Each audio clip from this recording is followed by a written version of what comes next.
여러분 안녕하십니까? 자고 일어나는 재앙 데일리 재앙 브리핑입니다. 여러분의 구독과 좋아요 그리고 공유가 여러분의 주변을 바꿀 수 있습니다. 꼭 부탁드립니다.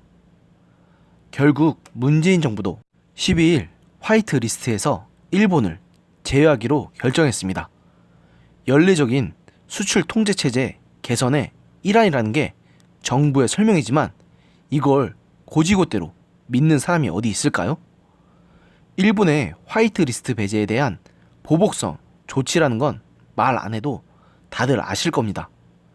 성윤모 사업통상자원부 장관은 이날 정부 세종청사에서 브리핑을 열어 현행 전략물자 수출 입고시의 화이트 리스트인 가 지역을 가의 1과 가의 2로 세분화하기로 했다.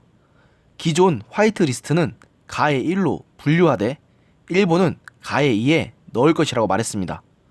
성 장관은 일본을 별도 분류한 것은 바세나르 체제 등 4대 국제 수출 통제 협약에 가입했으나 국제 원칙에 맞지 않게 수출 제도를 운용하고 있기 때문이라고 설명하면서 이같이 밝혔습니다. 이로써 일본은 중국, 북한 등 기존 나 지역 수준과 비슷한 수출 통제 절차를 밟게 됩니다.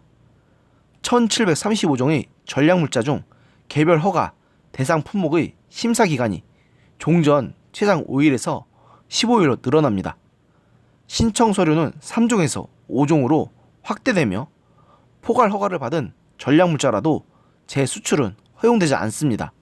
또 한국의 화이트 리스트 국가는 미국, 일본, 영국 등 29개국에서 일본을 뺀 28개국으로 줄게 됩니다. 이번 수출 입고시 개정안은 20일 행정예고와 의견 수렴 절차 등을 걸쳐 다음 달 시행될 예정입니다. 일단 정부 여당에서는 이것이 일본에 대한 보복 조치가 아니라면서 세계무역기구, 즉 WTO 규정 등을 포함한 국제법 위반도 아니라는 입장인데요.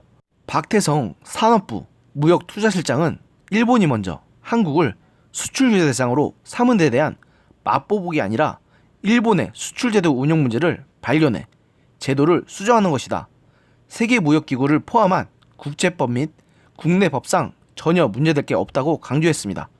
박 실장은 그러면서 일본처럼 반도체 소재 등 특정 물품을 지목해 수출을 제한하는 방식도 동원하지 않을 것이라고 덧붙였습니다. 홍남기 경제부 총리도 보복 조치가 아니라 일본의 전략물자 등에 대한 수출 관리 체제가 적절하지 않기 때문에 원칙에 따라 취해진 조치다. 산업부가 부적절한 사례들을 갖고 있는 것으로 안다고 밝혔는데요. 진짜 어떡하시려고 이렇게까지 한일 관계를 망가뜨리신 겁니까? 지금 이 나라가 당신들만 집권하고 끝나는 게 아니지 않습니까? 도대체 이렇게까지 일본과 대립각을 세우면서 양국 국민 간에 회복하기 힘든 감정의 골만 파놓는 이유가 대체 뭡니까? 이제 정말 당신들을 의심하기 싫어도 의심할 수밖에 없는 상황 같습니다. 그런데 정작 문재인 대통령께서는 12일 청와대에서 주재한 수석 보좌관 회의에서 일본의 경제보복에 대한 우리의 대응은 감정적이어서는 안 된다고 하셨는데요. 양국 국민이 성숙한 시민의식을 바탕으로 민주, 인권의 가치로 소통하고 인류애와 평화로 우위를 다진다면 한일 관계의 미래는 더욱 밝아질 것이라고 덧붙이기도 했습니다. 박근혜 대통령 보고 유체이탈 화법이라고들 많이들 말하시는데 제가 보기엔 이런 게 진짜 유체이탈 화법 같습니다. 정작 지금 정부 여당에서는 국민들의 분노심을 자극하는 언동을 반복하면서 국민들이 일본을 향해 분노하도록 유도하는데 이제 와서 감정적인 대응을 해서는 안 된다고 하시면 대체 이걸 뭐라고 해석해야 합니까? 당신들의 그 언행 불일치 한두 번 보는 것도 아니지만은 이젠 진짜 혀를 내두를 지경입니다. 이젠 정신 좀 차리시라는 말도 안 하겠습니다. 제가 이런다고 당신들이 정신 차리실 것 같지도 않으니까요.